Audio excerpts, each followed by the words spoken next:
Real quick vehicle electrical wiring video today, guys. I want to add a couple of switches to the hot rod shop truck. I want to add one to the starter relay and one to the fuel pump relay. Real simple, both are going to go on the ground circuit so that when the switch is open, the starter won't crank, fuel pump won't kick on. Let's get to it. So yeah, this is gonna be a really simple project, guys. So my starter relay right now, I don't have a neutral safety switch hooked up. Instead, I have that terminal just grounded out. So I'm gonna run a wire from that ground terminal into the cab, and that way I can put a switch on that, interrupt that ground, keep the starter from firing. Same thing with my fuel pump relay. I've got one of the legs just tied to ground. I'm gonna run that wire inside the cab, same thing, put a switch on it. I have an existing 4-plug wire or 4-plug connector right here. I'm going to use that, run 2 ground wires into the cab. I was originally going to use one switch like this that has 2 different legs on it so that I could just have them both go to one switch. But then I thought there might be times that I might want to be able to crank the engine with no fuel. So I'm going to run 2 different switches.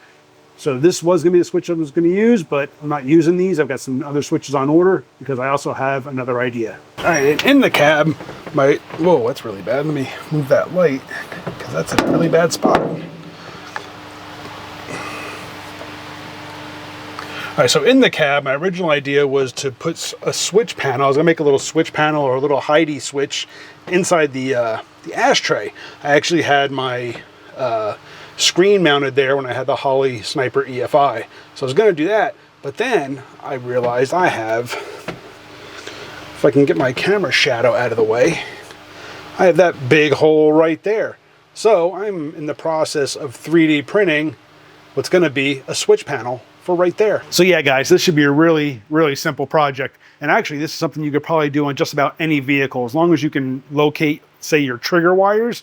You don't really want to do this on like your main voltage line going to a fuel pump or something like that, but on like a signal wire or a ground, if you can find that wiring, you could probably do this on any vehicle. But like I said, on a 70s hot rod truck like this one, where I've done all the wiring and I know where everything is, it's super, super simple to tie into. All right, so I'm not really sure where I left off with this video, but I've got the wires run into the cab, both for the starter relay and the fuel pump. Like I said, those are ground wires. So the switches that I'm going to install in this switch plate that I made are going to just interrupt the ground, which should turn off the relay for the starter and turn off the relay that runs the fuel pump.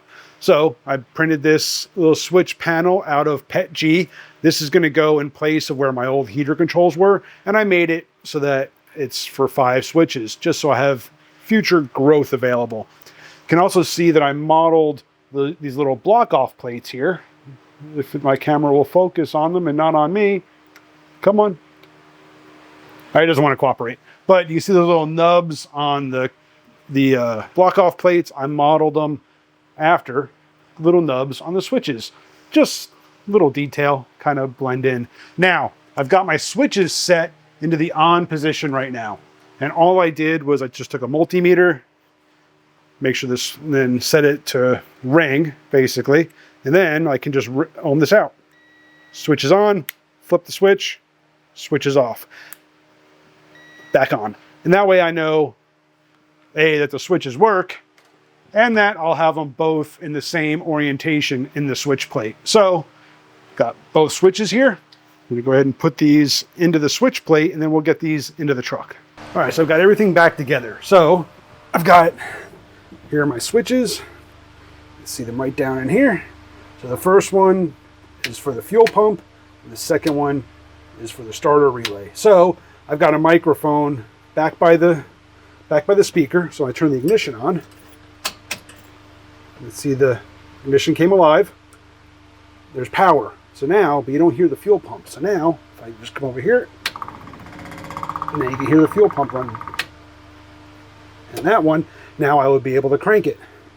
So like right now, no crank. I'm not going to crank it, unfortunately. Well, I'll bump it. Make sure I am in action park. So, there you go. Turn the switch off. no crank. And there you go, guys. Just a real simple project to add a couple of kill switches to the D100 here. Kill the starter, kill the fuel pump. Super, super simple. And I really like the way it turned out. I will say, having a 3D printer at my disposal now has kind of really changed the way that I work on, or I look at some of the projects here in the garage.